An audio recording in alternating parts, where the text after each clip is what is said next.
Jacques Legat, bonjour. Alors, Bonjour. quand a commencé l'aventure écolo pour vous? Ah, mais c'était déjà en 1981. On préparait à ce moment-là les élections communales de 82. Et à Ottignies-Louvain-la-Neuve, il y avait ce qu'on appelait le combat des chefs. Dumonceau d'un côté, Féot de l'autre. Et Féot essayait de rassembler autour de lui tout ce qui constituait l'opposition, parce que il y avait beaucoup de mouvements, il y avait les chrétiens de gauche, il y avait le Rassemblement Wallon, il y avait Écolo. Et on s'est dit finalement, entre Écolo, Rassemblement Wallon et chrétiens de gauche, que faire une troisième voie à Ottignies, ce serait mieux que de faire deux blocs. Et voilà, on a constitué ensemble Vivre Autrement, et on s'est présenté aux élections de 82. On a eu 15% des voix, 3 sièges du premier coup, c'était formidable. Et vous étiez chrétien de gauche, Rassemblement? Moi, j'étais Rassemblement Wallon à l'époque. Ah, Rassemblement voilà. Wallon. Voilà un de nos rassemblements wallons venus à Écolo. Dites-nous, en fait, Ottignies, ça a été vraiment une commune pilote à bien des égards. Hein. Il y a l'université qui pilote pas mal de choses, mais il y a aussi, si j'ai bien compris, la première majorité arc-en-ciel. Ah oui, effectivement, nous avons créé la première majorité arc-en-ciel en 1988. Donc 1988, première majorité avec socialistes, libéraux, et c'était Vivre Autrement, mais enfin, c'était quand même... Vivre Autrement, c'était Écolo. C'était Écolo. D'ailleurs, Vivre Autrement, faire de la politique autrement, c'est Écolo.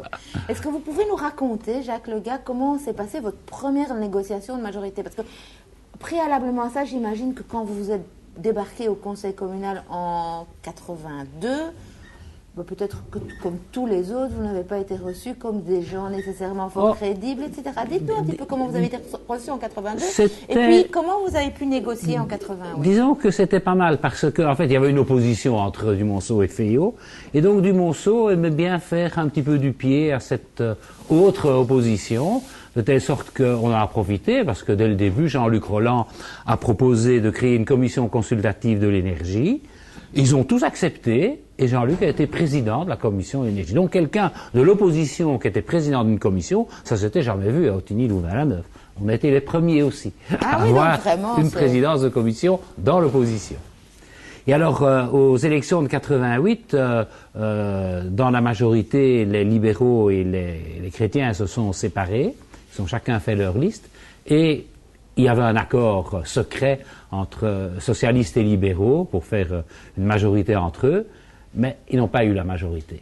Et nous, on était les arbitres, si on veut dire. Ils sont venus nous chercher et on leur a dit, bon, mais on veut bien entamer des négociations, mais d'abord le programme. Ça, c'était la première chose. Et on était absolument surpris de voir que tout ce qu'on proposait était accepté. On avait évidemment prévu le coup, on avait quand même un programme qui était quelque chose de buvable, mais qui reprenait quand même tout... Buvable pour les autres. Oui, buvable pour les autres, bien entendu, mais qui reprenait quand même l'essentiel de nos idées. On voulait un schéma structure, on voulait des commissions, on voulait beaucoup de choses qui allaient démocratiser la vie politique, et apparemment, les choses se sont bien passées. On s'est mis assez facilement d'accord sur un programme. Et à un certain moment, ils ont dit, ben voilà, maintenant il faut bien parler des postes. Ah oui, parce qu'en fait, ils étaient devenus échevins. Oui, les socialistes, ils avaient 8 sièges, ils proposaient qu'ils aient le bourgmestre et 2 échevins. Et les libéraux, c'est eux qui avaient à avoir le gros morceau, parce qu'avec 4 élus, ils avaient 2 échevins et la présidence du CPS. Et nous, avec 2 élus, ils nous proposaient un poste, et ils disaient, on se rend compte que vous êtes peut-être un peu défavorisés, mais en compensation, on va vous laisser le premier choix. Et évidemment, ils savaient que la mandature précédente au conseil communal, je m'intéressais énormément aux finances communales, j'avais toujours intervenu là-dessus, ils étaient tous persuadés que, j'avais demandé, les finances, bien entendu, c'était logique, mais entre Écolo, on s'était concerté avant, on avait dit, nous, ce qu'il nous faut, c'est l'urbanisme et l'aménagement du territoire. Et comme ils nous disaient premier choix, on a dit urbanisme et aménagement du territoire. Alors ils se sont tous regardés, ils ont dit oui mais quoi, et les finances alors? On dit écoutez, on n'est pas demandeur. Oui, mais qui va les faire? Bon, on veut bien les prendre en plus. Et c'est comme ça que j'ai eu urbanisme, aménagement du territoire, environnement et les finances. Tout ça dans un seul paquet pour un seul homme. C'était pas mal, mais enfin, Écolo avait des compétences. Hein. Et ces compétences, vous les avez, j'imagine, bien prise en main, puisque je ne connais plus les dates. Bon, on était en 88, donc 94, en 94, élection suivante. Là, on s'est présenté comme écolo, c'était plus vivre autrement, là c'était écolo, et on a doublé nos sièges, on est passé à 4 sièges à ce moment-là. Et puis, on a reconduit la majorité arc-en-ciel, avec une petite différence quand même, c'est que les socialistes ayant perdu les élections, le majorat est passé chez les libéraux. Jacques Otlet qui est devenu bourgmestre, ce qui nous a d'ailleurs poussé à négocier l'Olivier pour les élections de 2000. Et en 2000, rebelote, là, Écolo a encore doublé ses sièges, on est passé à 8.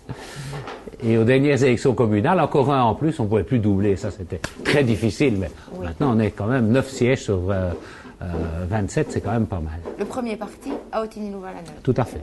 C'est quand même incroyable. Ça aussi, c'est une première. Oui, oui. Enfin, peut-être pas la première, parce qu'il y a aussi Amay, mais c'est quand même une première en Brabant wallon. Jacques Legard, vous pouvez peut-être nous dire, ce que vous nous racontez là, c'est quand même que des bonnes choses. J'imagine qu'en 25 ans, il n'y a pas eu que des bonnes choses. Il y a peut-être des choses qui ont été un peu douloureuses. Oui. Il y a eu un moment douloureux, c'était avec l'affaire Willem & Co. Willem & Co, c'est l'esplanade. L'esplanade et tout ce qui s'ensuit. Et donc, le projet avait été reçu au départ avec assez bien de réticence du côté écolo. Et bon, à un certain moment, les opposants ont eu gain de cause au sein de la locale, qui s'est prononcé officiellement contre le projet. Et bon, moi j'étais échevin.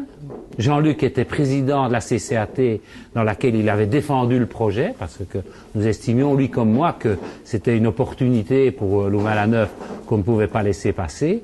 Et donc ça a été déclaré officiellement. Et le problème, c'est que suite au permis qui avait été cassé en Conseil d'État, ayant senti que Jacques Otlet reprenait l'urbanisme, l'aménagement du territoire en main et qu'il faisait modifier le schéma structure dans un sens qui allait réellement à un détricotage, j'ai dit à la locale, je reprends mes compétences et donc par conséquent, je défendrai le projet Willem & Co. Et la locale?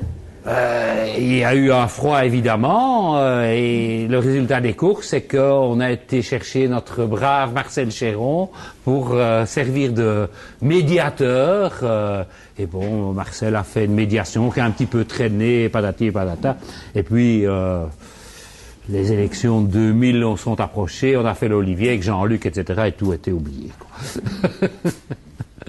Merci Jacques Legard, parce qu'après 2000, c'était l'Olivier.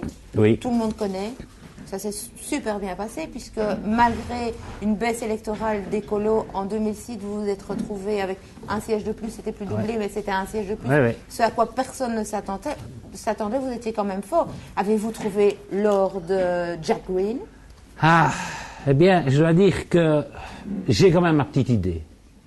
À mon avis, cet or doit se trouver à Ottignies-Louvain-la-Neuve. Parce que les écolos, ils sont au pouvoir depuis 20 ans et je suis sûr qu'ils l'ont bien fait fructifier.